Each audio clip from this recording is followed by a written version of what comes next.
जो कि अपने आप को भोले बाबा सूरजपाल का अधिवक्ता कहते हैं, उनका केस रिप्रेजेंट करने की बात कहते हैं, जगह जगह जाकर उनका पक्ष रख रहे हैं। आपने देखा होगा 2 जुलाई को हाथरस जनपद के फुलरई गांव में सत्संग के दौरान जो भगदड़ मची, उसमें 123 लोगों का मौत का आंकड़ा पहुंच चुका है।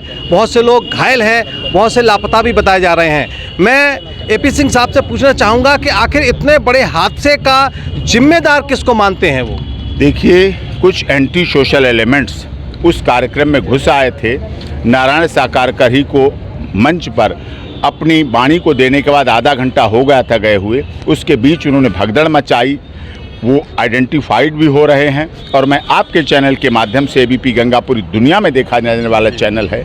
मैं अनुरोध करता हूं, अगर किसी के पास वीडियो हो उस घटना की तो मुझे शेयर करें, आपके ABP गंगा पे शेयर करें, SIT को शेयर करें, AP न्यूज़ को शेयर करें और जिसको है शेयर करें। अगर वो आइडेंटिटी के डर से, पुलिस के डर से नहीं देना चाहते हैं तो हमें हमारे page doctor AP Singh lawyer पे दे दें, Instagram doctor AP Singh lawyer पे दे दें, हम उसको SIT को दें, पुलिस को दें, जांच में भाग लें, जांच एजेंसियों को दें, जिससे दोषी बख्शा नहीं जाना चाहिए और निर्दोष को दंड नहीं होना चाहिए। ये मेरा भाव और भावना है।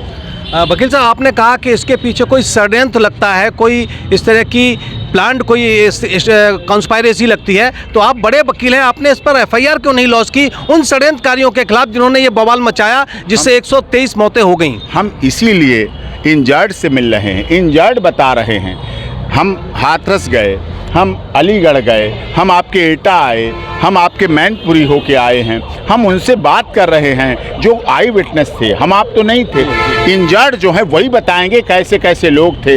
अब कुछ बता रहे हैं, कोई हाफ पहने हुए थे, मोटे तगड़े लोग थे, 10 से 15 की संख्या बता रहे हैं कि इस तरह के पुलिस को ही बताया गया। पुलिस भी अपने हिसाब से जांच कर रही है। निश्चित तौर पर दोषी बख्शा नहीं जाना चाहिए, निर्दोष दंडित नहीं होना चाहिए और नारायण साकार हरि को, सनातन को जो बदनाम करने की साजिश हो रही है वो कामयाब नहीं होना चाहिए। Access to justice for all, न्याय सबको मिलना चाहिए, होते हुए देखा जाना चाहिए। आयोजक भी हमारे, मरने वाले भी हमारे, बुलाने वाले भी हम, लाश उठाने वाले भी हम, ब्लड देने वाले भी हम, अंतिम संस्कार करने वाले भी हम, FIR में नामजद भी हम, गिरफ्तार होने वाले भी हम ही तो हैं सब जगह, और कोई तो है नहीं ना बाहर का, हमारा परिवार ही तो है। अच्छा, ये बताइए वकील साहब कि बाबा भोले जी जो हैं, भोले बाबा हैं, सूरजपाल हैं, इनसे आपकी कितनी बार बात हो चुकी है? उसके बाद आपको क्या क्या उन्होंने कुछ बताया है या कोई ऐसा शेयर किया हो जिससे आप हम मीडिया वालों को भी बताना चाहें? उन्होंने बताया है, जो बताया है कि सबसे पहली तो शोक संवेदना है कि मृतकों के परिवार के लिए संवेदना है, घायल हैं जल्दी सही हो जाएं, और उन्होंने एक आदेश किया है कि आपको सब जगह कमेटी के लोग मदद करेंगे। किस तरह की, उन्होंने सबको आदेशित किया है कि जो भी जिला स्तर पर कमेटी हैं वो इंजर्ड को और मृतकों के परिवार के लिए, मृतकों के परिवार के तो तन मन धन की सहायता पूरे जीवन भर दें। राज्य सरकार ने दी 2 लाख, धन्यवाद। केंद्र सरकार ने दी 2 लाख, धन्यवाद।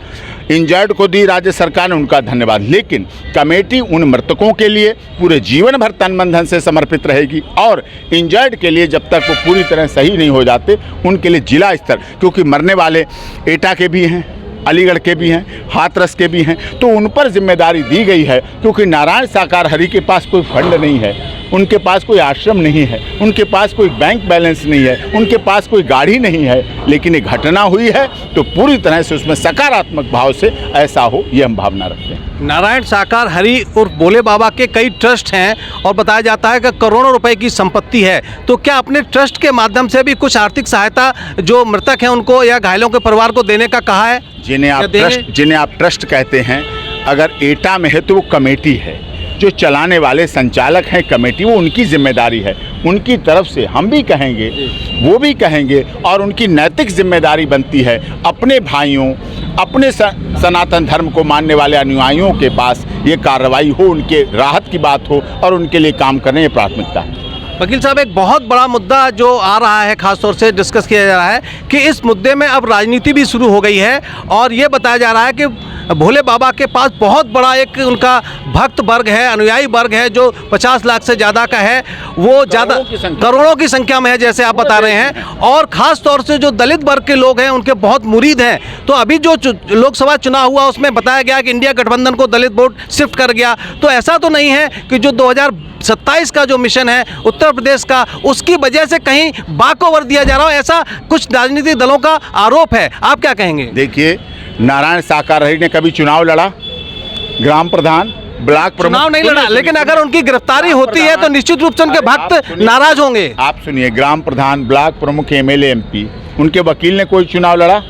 लड़ूंगा नहीं, वो भी नहीं लड़ेंगे। लेकिन नारायण साकार हरि ने कभी अपने मंच से किसी के लिए नोट मांगे, वोट मांगे, किसी नेता को अपने मंच पे बुलाकर कहा, चाहे किसी पार्टी का रहा हो, कभी नहीं किसी के लिए कहा कि इनके लिए समर्थन दीजिए, वोट दीजिए। उनका राजनीति से मैं आपके मंच के माध्यम से दूर कर दूं और दूर कर दूं, संत की कभी कोई जाति नहीं होती। मेरा प्रश्न अलग है वकील साहब, मेरा प्रश्न है अगर भोले बाबा की गिरफ्तारी होती है, अगर सूरजपाल की गिरफ्तारी होती है, FIR होती है, तो उनके भक्त नाराज नहीं होंगे क्या? वर्तमान बीजेपी सरकार से नुकसान नहीं होगा क्या, ये कहना है? देखिए, हमें सरकार पर भरोसा है।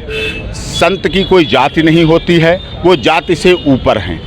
और जाति छोड़ने के लिए ही ये नाम बदला जाता है संत का, कि वो उससे हटकर जाति, धर्म, क्षेत्र, संप्रदाय, एक दायरा, एक गांव, एक ग्रामीण, उससे हटकर वो आता है, सनातन पद्धति में आता है, परिवार से अलग आता है। तो निश्चित तौर पर उनका किसी राजनीतिक दल से, देखिए, सत्ता पक्ष केंद्र और केंद्र माननीय मोदी जी ने सदन में चलते हुए देश के राष्ट्रपति जी के अभिभाषण के दौरान 18वीं एक संदेश दिया, हम उनका सम्मान करते हैं। विपक्ष ने भी चुप भी रहा, तो शोर भी मचता रहा, वो हो सकता है सुनने में रही हो, लेकिन विपक्ष ने बाद में साथ दिया। मैं विपक्ष का, प्रतिपक्ष का धन्यवाद करता हूं। नारायण साकार हरि राजनीति से ऊपर हैं।